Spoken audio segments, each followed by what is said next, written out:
তো আপোনালোকক মই অন্য এটা মিনি ব্লগলৈ শুভেচ্ছা ৰাখিলোঁ। আজি ভাবিছোঁ আম খাম বুলি ভাবিছিলোঁ না, বতৰটোতো আম খোৱাৰে বতৰ আৰু এতিয়া আম খাব লাগে। আম খাম বুলি ভাবি আহিছিলোঁ, কিন্তু এই বতৰটো ধৰি খাব পৰা গৈছোঁ। তাৰমানে বতৰটো ৰাতিপুৱাৰ পৰা বৰষুণ মাৰি অৱস্থা নোহোৱা কৰি দিছে না, বৰষুণে এইটো বোকা বোকা কৰি দিছে আহিলা আৰু এই বৰষুণ বতৰত আম খাই ভালো নালাগে আৰু এতিয়া বৰষুণ দিছে বঢ়িয়াকৈ আৰু এতিয়া খাব লাগে আৰু এইফালে দেনিবাৰ মই আহিলোঁ ডাইৰেক্ট বিটুহঁতৰ বস্তিলে, কাৰণ আমাৰ ঘৰত আম নাই আৰু বিটুহঁতৰ পৰা আনিব লাগিব, যিহেতু বিটুহঁতৰ আম আছে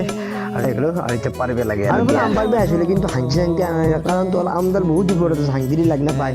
শিলেদি পাৰিব লাগিব আৰু দেনিমে শিল কেইটামান লৈ আহিছে আৰু এতিয়া পাৰাৰ কথা আৰু আপোনাৰ শিলেদি যোৱা অৱশেষত আম কেইটামান পালোঁ দিয়ক আৰু এতিয়া খাব লাগে আৰু আপোনাৰ হাতত আমখিনি লৈ চিধাই বলক চাঙলৈ আৰু চাঙত দেখোঁ যে দেনিমে কলপাত কটা আৰম্ভ কৰি দিলে